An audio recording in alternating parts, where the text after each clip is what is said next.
இந்த நாளிலும் உங்களோடு கூட பேசும்படியாய் தேவன் கொடுத்த இந்த வார்த்தைக்காக அவருக்கு நன்றி செலுத்துகிறேன். சங்கீதங்களின் புஸ்தகம் 13ஆம் அதிகாரம் 6ஆம் வசனம். கர்த்தர் எனக்கு நன்மை செய்தபடியால் அவரை பாடுவேன். தேவன் எனக்கு நன்மை செய்து வருகிறதினாலே அவரையே பாடுவேன். இந்த நாளிலும் ஒரு செய்தியை கேட்போம்.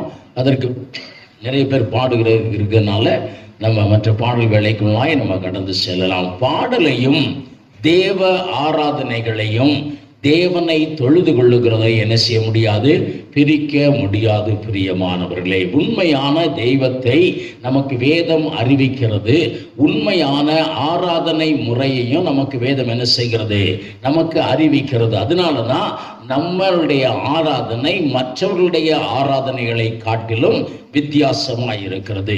நம்முடைய தொழுது கொள்ளுதல், தேவனை தொழுது கொள்ளுதல், ஒருவேளை இந்து மார்க்கத்தார் மற்ற மார்க்கத்தார் இடத்திலிருந்து நம்ம என்ன செய்கிறது, ஒரு வித்தியாசமாய் காண்பிக்கிறது. அவர்களுடைய தொழுகை முறைகள் வித்தியாசம், நம்முடைய தொழுகை முறைகள் என்னது, வித்தியாசம். நம்முடைய தொழுகைகள் வேதத்திலே சொல்லப்பட்டபடி தேவ தூதர்கள் தேவனை என்ன செய்யறாங்க, ஆராதிக்கிறாங்க. தேவனை என்ன செய்யறாங்க, ஆராதிக்கிறாங்க. தேவனை பாடி ஆராதிக்கிறார்கள் என்பதை நம்ம பல இடங்களில் என்ன செய்கிறோம், பார்க்கிறோம். பிரியமானவர்களே, இந்த லூக்கா எழுதின சுவிசேஷம் 2ஆம் அதிகாரத்தில் நம்ம இந்த 13-14 வசனங்களில் வாசித்தோம் என்றால், தேவ தூதர்கள் சேர்ந்து என்ன செய்யறாங்க, பாடுகிறார்கள். உன்னதத்திலே தேவனுக்கு மகிமையும் பூமியிலே சமாதானம் என்று சொல்லி அவர்கள் பறந்து பாடுகிறார்கள் என்று வேதத்தில் நம்ம பார்க்கிறோம். ஆகவே தேவ தூதர்கள் தேவனை பாடி ஆராதிக்கிறார்கள். பரிசுத்தர் பரிசுத்தர் என்று அவரை என்ன செய்கிறாங்க, போற்றுகிறார்கள் என்று வேதத்திலே பல இடங்களிலே நம்ம பார்க்கிறோம். பிரியமானவர்களே, பல இடங்களிலே பார்க்கிறோம். இது ஆண்டவருடைய பிள்ளைகள் தரிசனத்திலே பார்க்கிறாங்க. அதனால்தான் அவர்கள் எழுதி வைத்திருக்கிறாங்க, தேவனை பாட்டினால் துதிக்கிறவர்களாய் மாற்றினாங்க. இன்னைக்கு ஒருவேளை செய்தி கொடுக்கணும்னு சொல்ல நினைக்கல, ஆனாலும் ஒரு செய்தியை தந்து நம்ம மற்ற காரியத்திற்குள் கடந்து செல்லலாம் என்றால் அந்த பாடல்களை குறித்து இன்னும் அதிகமாக நம்ம என்ன செய்யலாம், நம்ம நேர்த்தியாக எடுத்துக்கலாம். தேவன் அந்த தாளந்துகளை மனுக்குலத்திற்கு கொடுத்தார். நீங்க ஆதி ஆகமத்திலிருந்து அப்படி அந்த வரிசையா வாசிக்கிட்டீங்கன்னா, ஒரு குரூப் ஆஃப் பீப்புள்ஸுக்கு இந்த கிண்ணறம் இவைகளெல்லாம் செய்யக்கூடிய தாளந்தை கொடுக்கிறார், இதை வாசிக்கக்கூடிய தாளந்தை கொடுக்கிறார். பார்த்தோம்னா ஆதாம் ஏவாள்ல இருந்து தான் வர்றாங்க. ஒரு குரூப் அப்படி என்ன செய்யறாங்க, இரும்பு இதெல்லாம் செய்யறாங்க. இன்னொரு குரூப் அப்படி செய்யும் பொழுது ஒரு குரூப் மாத்திரம் இந்த மாதிரியான ஒரு கீத வாக்கியங்களை செய்கிறவர்களாய் கர்த்தர் அந்த தாளந்தை கொடுத்தார். அதனால பாடல்களை என்ன செய்யணும் என்றால், மனு குலத்தின் நாவிலிருந்து என்ன செய்ய முடியாது, பிரிக்க முடியாது. தேவனை நினைக்கும் பொழுதெல்லாம் என்ன செய்கிறது, பாடல் எழுகிறது. ஒரு வெற்றியின் நாளை கொண்டாடும் பொழுது பாடலாகவே இருக்கிறது. அதனாலதான் நம்ம கிறிஸ்தவ ஆராதனைகள் எல்லாவற்றிலும் முதல்ல என்ன செய்கிறோம், பாடுகிறோம். நீங்க ஆன்லைன்ல ஜெபிக்கிறீங்க, முதல்ல என்ன செய்றீங்க, சொல்லுங்களேன், சத்தமா சொல்லுங்க. பாடுகிறோம். எல்லாம் ஒரு வீட்டில் ஒரு சின்ன கூட்டம் நடத்துகிறோம். அந்த கூட்டத்தில் நம்ம என்ன செய்கிறோம், பாடுகிறோம். பிரியமானவர்கள், இந்த அந்த பாடல்களை ஒவ்வொன்றும் எடுக்கிறதே ஒரு நேர்த்தியான ஒரு காரியம். முதல்ல நீங்க எதற்கு எடுத்தாலும் தேவனை துதிக்கிற ஆராதனை அப்படியான பாடல்களை தான் முதல் பாட்டாய் நீங்க என்ன செய்யணும், எடுக்க வேண்டும். அநேகர் பாடல்களை என்ன செய்யல, அவங்களுக்கு எடுக்க தெரியல. அந்த ஒரு ஆராதனையிலே முதல்ல என்ன பாட்டு தான் வரணும், துதி பாடல் தான் வரணும். தேவனை ஆராதிக்கிற அந்த பாடல் தான் வரணும். ஏனென்றால் தேவனை பாட்டினால் துதிக்கிற ஒரு கூட்டம் நம்ம. பாடலையும் ஆராதனை நேசிக்க முடியாது, பிரிக்க முடியாது. பிரியமானவர்களே, நீங்கள் பார்க்கலாம், யாத்திராங்கள் புஸ்தகம் 14ஆம் அதிகாரத்தில் ஒரு பெரும் வெற்றியை இஸ்ரவேல் ஜனங்கள் கண்டார்கள்.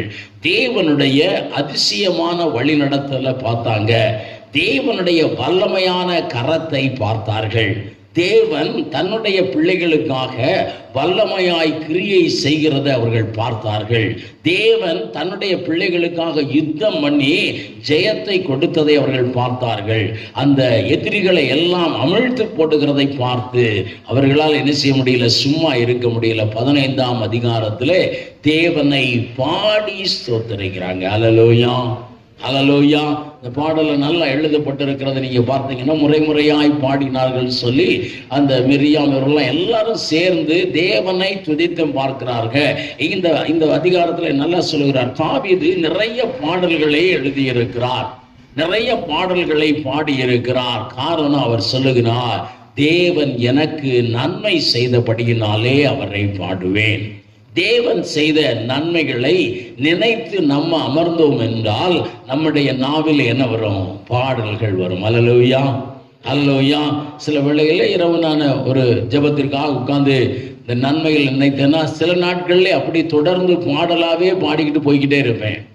சில நாட்களிலே கர்த்தரை துதித்து பாடுவோம். பார்த்தோம் என்றால் இந்த தேவன் இந்த அனுக்கிரகத்தை கொடுக்கிறார். தாவீது சொல்லுறார், கர்த்தருக்கு புது பாட்டை பாடுங்கள். கர்த்தருக்கு என்ன செய்யுங்க? புது பாட்டை. சிலருக்கு இந்த தாளந்தை கர்த்தர் கொடுக்கிறார், பாடல்கள் எழுதக்கூடிய தாளந்தை கர்த்தர் கொடுத்திருக்கிறார். நம்முடைய ஒருவேளை தமிழகத்திலே ஃபாதர் பெர்மன்ஸுக்கு அப்படிப்பட்டதை கொடுத்து அவர் ஆராதிக்கும்படியாகவே, தேவனை துதிக்கும்படியாகவே நிறைய 400க்கு மேற்பட்ட பாடல்கள் என்ன செய்திருக்கிறார்? எழுதியிருக்கிறார். ஆகவே இந்த பாடல் என்பது பாடி தேவனை மகிமைப்படுத்துகிறதான காரியம். பிரியமானவர்களே, இது நம்மை விட்டு என்ன செய்ய முடியாது? பிரிக்க முடியாது. இன்னும் நியாயாதிபதிகள் புத்தகத்தில் பார்த்தோம் என்றால் தெபோராள், பாராக் இவர்கள் என்ன செய்யறாங்க? ஒரு பெரும் வெற்றியை கர்த்தர் கொடுக்கிறார், ஒரு பெரும் வெற்றியை கர்த்தர் கொடுக்கிறார். அந்த பெரும் வெற்றிக்கு பின்பு அவர்கள் என்ன செய்யறாங்க? தேவனை துதித்து பாடுகிறார்கள். அல்லேலூயா, அல்லேலூயா. தேவனை துதித்து பாடுகிறார்கள். இன்னும் சங்கீதங்களிலும் பார்க்கிறோம், நிறைய பாடல்கள் இருக்கிறது. ஒவ்வொரு நேரமும் ஒருவேளை தன் பாவத்திலே மூழ்கி போயிருந்த வேளையிலும் கூட அந்த பாவ மன்னிப்பு ஜெபமாய் அவர் என்ன செய்கிறார்? பாடலின் மூலமாய் பாடுகிறார். சங்கீதம் 51ஆம் சங்கீதத்தை நாம் பார்க்கலாம். இந்த சங்கீதங்கள் முழுவதுமாகவே பாடல்களாக உள்ளது. இது ஆங்கிலத்தில் பார்க்கிறோம், சாங்ஸ் ஆஃப் சாலம்ஸ் அப்படின்னு சொல்லப்பட்டிருக்கிறது. சாங்ஸ், பாடல்கள்.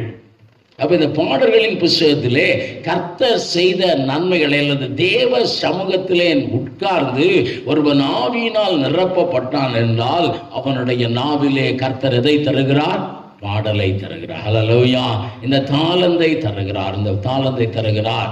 பாடலையும் ஆராதனையும் பிரிக்க முடியாது. ஆனா இன்னைக்கு நீங்க பார்க்கிற காரியங்கள் வேற. இன்னைக்கு நீங்க பார்க்கிற காரியங்கள் நம்ம என்ன செய்யறாங்க? இன்னைக்கு எல்லா சபைகளிலும், எல்லா பெந்தேகோஸ்தே சபையிலும் மெயினா எல்லாம் வைத்திருக்கிறது என்னவென்றால், நல்ல ஒரு கீபோர்டு வைத்திருக்கிறாங்க, நல்ல ஒரு ரிதம் பேட் வைத்திருக்கிறாங்க, நல்ல அதை வாசிக்கக்கூடிய மக்களை ஒருவேளை அங்கு உள்ளவர்களே எடுத்துக்கொள்ளலாம், இல்லது வாடகைக்கு வாங்கி கொள்ளுகிறாங்க. பார்த்தோம் என்றால் எல்லாம் ஆராதனை என்பது எழுந்து பாடுகிற வேலையா இருக்கிறது. அந்த மியூசிக் வாசிக்கிறாங்க, ட்ரம்ஸ் வாசிக்கும் பொழுதும்போது நமக்குள்ள என்ன வருகிறது? நமக்குள்ள என்ன வருகிறது? உற்சாகம் வருகிறது. என்ன வருகிறது? உற்சாகம். ஆவி வருகிறதுன்னு சொல்ல முடியாது, உற்சாகம் வருகிறது. அப்ப கைதட்டி பாடும் பொழுது ஒரு பரவச நிலைக்குள்ளாய் போகிறோம். இது ஆவியிலே நிறைந்து தேவனை துதிக்கிறது அல்ல. பிரியமானவர்களே, அதை நீங்க ஞாபகத்திலே கொள்ள வேண்டும். பாடலையும் ஆராதனையும் பிரிக்க முடியாது. ஆனால் பாடல் பாடி இப்படி துதிக்கிற வேளை ஆவியினால் நிறைகிற வேளை என்று நீங்க என்ன செய்யக்கூடாது? நினைக்க கூடாது. அது ஒரு பரவச நிலையிலான ஒரு நிலையா இருக்கும். பார்க்கிறோம். அதான் என்ன சொல்லுவாங்கன்னா, ஆதி நாட்களில் சொல்லும் பொழுது ஆவியிலே நிறைந்து பாட வேண்டும். என்ன செய்யணுமா? ஆவியிலே நிறைந்து பாட வேண்டும். பாடி ஆவியிலே நிறையக்கூடாது. பாடி என்ன செய்யக்கூடாது? ஆவியிலே நிறையக்கூடாது. நான் அந்த நாட்களிலே ஆராதனை நடத்தும்படியாய் கர்த்தர் எனக்கு அனுகூலம் செய்திருந்தால், அந்த நாட்களில் இந்த மாதிரி கீபோர்டில் எல்லா பெந்தேகோஸ்தே ஆராதனை இந்த சர்ச்சில் என்ன இருந்ததுன்னா ஒரு ட்ரம் இருந்தது. அவங்க இந்த பாடல் வேளையிலே அந்த கடைசி பாட்டை என்ன செய்வாங்க? முழங்காலில் நின்று படிப்பாங்க. வர வர அந்த பாட்டுடைய ரிதம் என்ன செய்யும்? பீட்டு கூடிக்கிட்டே போகும். ரொம்ப வேகமாக படிப்பாங்க. வேகமாக அந்த ட்ரம்ஸை ஒரு நல்லா தட்டி ஒரு உற்சாக நிலை வந்தோன்னு அப்படியே ஆவியில நிறைந்ததை போல அந்நிய பாஷை பேசி அப்படியே ஆராதனைக்குள் போவாங்க. இந்த பாடி ஆராதனை ஆவியில நிறைகிறது. அது ஒரு சரியான ஒரு காரியமா இராது. பிரியமானவர்களே, நான் போன இடத்திலெல்லாம் நான் பாடல் வேலை முடிந்த உடனே அவர்களிடத்துல சொல்லுகிறது, அந்த கொட்டை தூக்கி தனியாக வச்சிருங்கன்னு தான் சொல்லுவேன். அதற்கு பின்பு தான் நான் ஆராதனை நடத்த ஆரம்பிப்பேன். தேவனை துதித்து ஆராதிக்கும் பொழுது, தேவ பிள்ளைகள் தேவ ஆவியினால் நிரம்பும் பொழுது, கர்த்தர் என்ன செய்கிறார்? மகிமைப்படுகிறார்.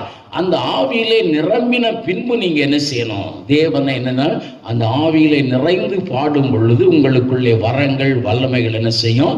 செயல்படணும். வெறும் இன்ஸ்ட்ருமெண்ட் வாசித்து அதே நேரத்தில் சொல்லுகிறேன், இன்றைக்கு எல்லா ஸ்டேஜில் இருந்து இன்ஸ்ட்ருமெண்ட் வாசிக்கிற பிள்ளைகள் எல்லாருமே இல்லை, இன்னைக்கு பெரிய பெரிய சர்ச்சஸ்ல எல்லாருமே அவங்க வந்து ப்ரொஃபஷனல், அவர்கள் நல்ல நேர்த்தியாய் வாசிக்கிறவங்க. ஆனால் ஆவியின் அபிஷேகத்தை பெற்றவர்கள் அல்ல. நிறைய பெரிய சபைகளிலே அப்படி நேர்த்தியாய் வாசிக்கிறவங்க ரட்சிக்கப்படாதவர்களாய் கூட இருக்கிறாங்க. பிரியமானவர்களே, அவர்கள் வாசித்து அவர்கள் பாடிய ஆவியானவர் வருவது இல்லை. சொன்ன ஆவியானவர் is not a so cheap person. ஒரு இடத்துல குட்டிட்டோம்னா கை தட்டிட்டோம்னா ஆவியானவர் வந்து இறங்கிடுவார்னு நீங்க நினைக்காதீங்க. இது வித்தியாசமான காரியம். அதனாலதான் இன்னைக்கு பரிசுத்த ஆவியின் அபிஷேகத்தை அநேகர் உணராமல் அந்நிய பாஷைங்கிறது ஒரு பெரிய கிருபைன்னு நினைக்காம என்ன செய்றாங்க?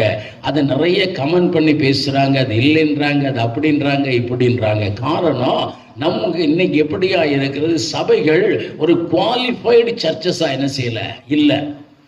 ஆவிக்குரிய சபைகள் இன்னைக்கு என்னது? குவாலிஃபைட் சர்ச்சஸ் இல்லை. நான் நிறைய சர்ச்சஸுக்கு போயிருக்கிறேன், நிறைய கூட்டங்களை பார்த்துருக்கிறேன். இன்றைக்கு காணப்படுகிற காரியங்கள் என்னவென்றால், உட்காந்து படித்தா அதுக்கு பேர் பாட்டு, நின்றுட்டு படித்தோம்னா அதுக்கு பேர் ஆராதனை. இதுதான் இன்னைக்கு இருக்கு. இது இல்லை.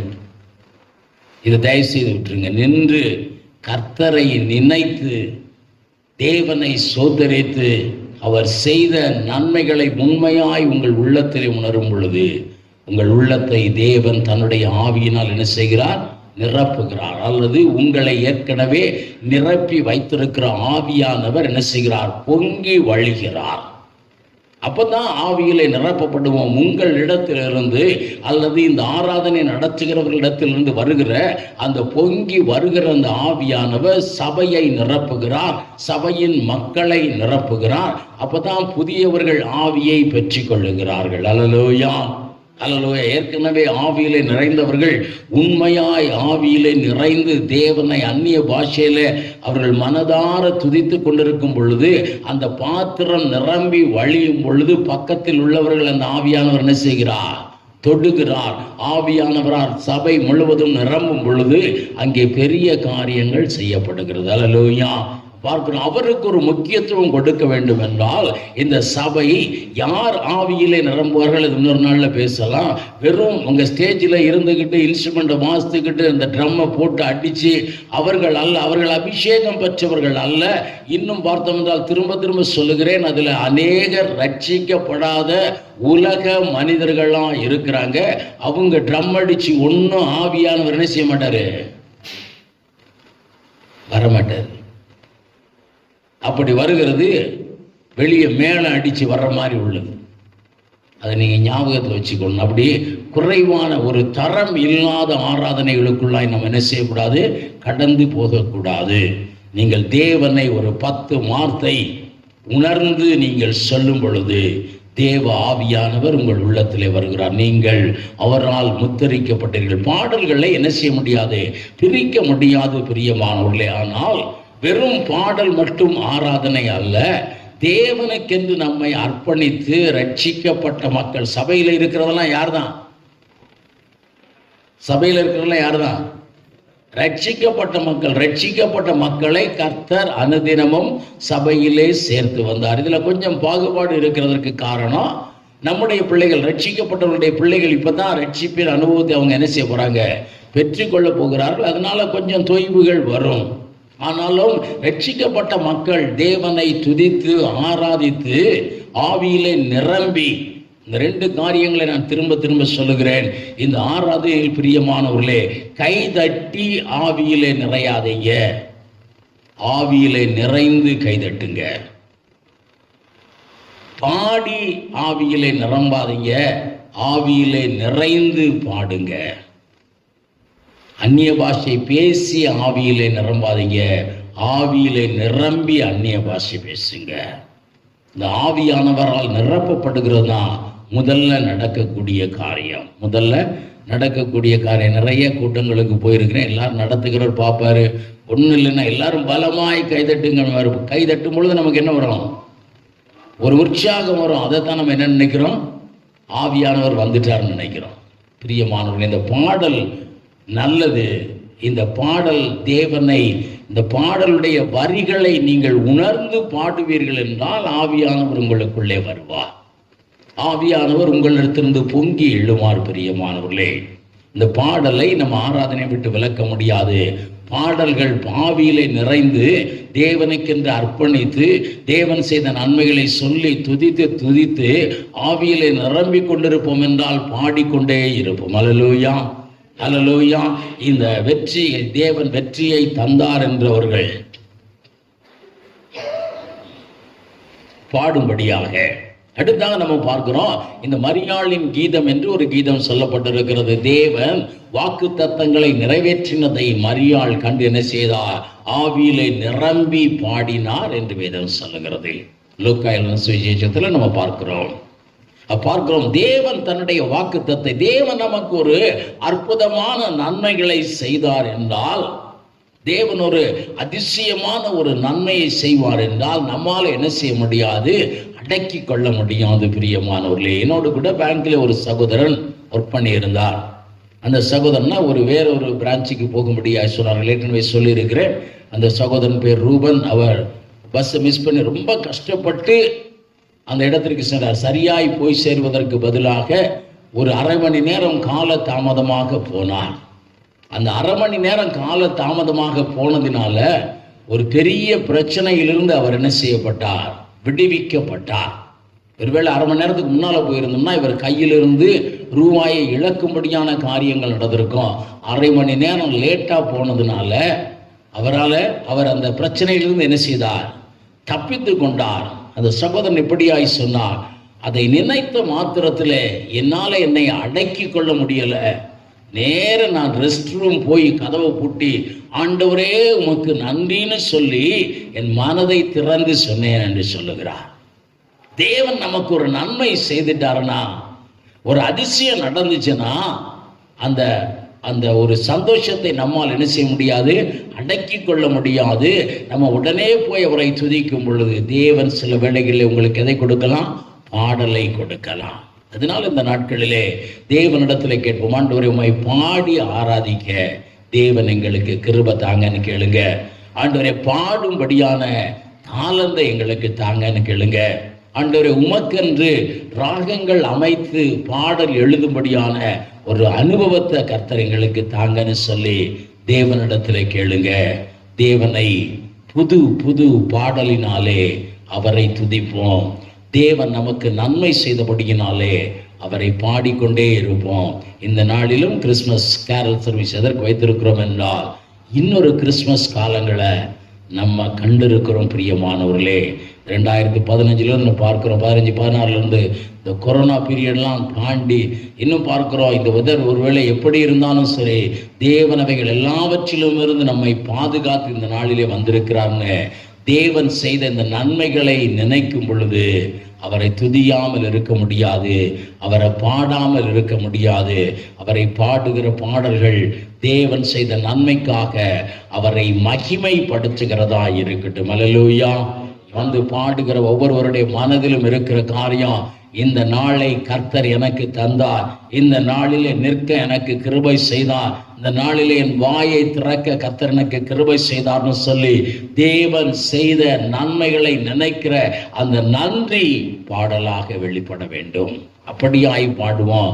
எதை நமக்கு தெரிஞ்சதை கொண்டு வந்து இங்கே காமிக்கணும், அதெல்லாம் இல்லை பிரியமானவர்களே. அது உலகத்தான். நம்ம யாரு? ஆவிக்குரியவர்கள். ஆவிக்குரியவர்கள் இங்கே வந்து பாடுகிறோம்னா உங்க சத்தத்தை தேவன் கேட்கிறவர் அல்ல. நீங்க அழகா பாடுகிறத பார்த்து அவர் சந்தோஷப்படுகிறது இல்ல. உங்கள் உள்ளத்தில் உள்ள நன்றியை நினைத்து நீங்கள் பாடுகிறத கர்த்தர் விரும்புகிறவராக இருக்கிறார். ஒரு புஸ்தகத்திலே ஒரு காரியத்தை படித்தேன். இந்த பாடகர் குழு என்று ஒரு குழுவை வைத்திருப்பாங்க. பாடகர் குழுன்னு ஒரு குழுவை வைத்திருப்பாங்க. ஒரு அயல் நாட்டிலே அப்படியாய் ஒரு குழுவிலே ஒருவர் ரொம்ப இன்ட்ரெஸ்டா இருந்தார். ஆனால் அவருக்கு பெருசா சங்கீதம் வராது, கொஞ்சம் விட்டு விட்டு போகும், எல்லாரோடையும் ஒத்து போகிற ஒரு டோன் இருக்காது. எல்லாரும் எஃப்ல படித்தோம்னா இவர் எஃப்ஷாரில் படிச்சுக்கிட்டு இருப்பாரு. இப்படியாய் சில காரியங்கள் எல்லாரும் அவரை என்ன செய்தாங்க? உதாசீனப்படுத்தி கொண்டே வந்தாங்க.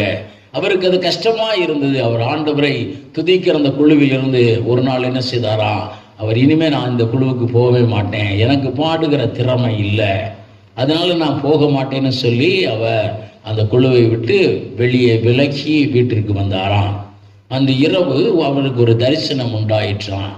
அந்த தரிசனத்திலே ஆண்டவர் தன்னுடைய தூதர்களை பார்த்து கொடுக்கிறார். இன்று நான் விரும்பிய ஒரு இனிய குரலை ஆராதனையில என்னால் கேட்க முடியல அப்படின்னு ஆண்டவர் அவர்களோடு கூட பேசுகிறதை போல அவருக்கு ஒரு தரிசனம் கிடைத்ததாம்.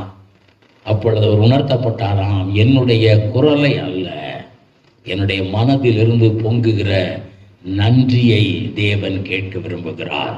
அல்லேலூயா, அல்லேலூயா. இன்னைக்கு பாட வருகிறதற்கு முன்பாக நீங்க தேவன் எனக்கு நன்மை செய்தார், அதனாலே பாடுவேன். என்னால் பாடாமல் என்ன செய்ய முடியாது, இருக்க முடியாது.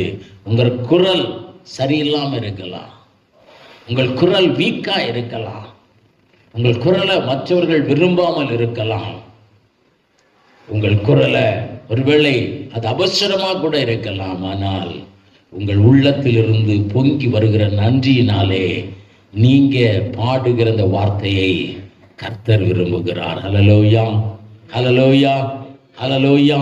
அதனால இன்னைக்கு ஒவ்வொருவரும் நம்ம நினைச்சு பாடுவோம், தேவன் எனக்கு நன்மை செய்தார், அதனாலே நான் பாடுகிறேன். இந்த பாடலை கர்த்தர் அங்கீகரிப்பாராக, ஆசீர்வதிப்பாராக. பாடுகிற உங்களுக்கு இன்னும் அதிக தாளந்தை தந்து அவரை பாடி மகிழ்விக்க உதவி செய்வாராக. ஆமென், ஆமென்.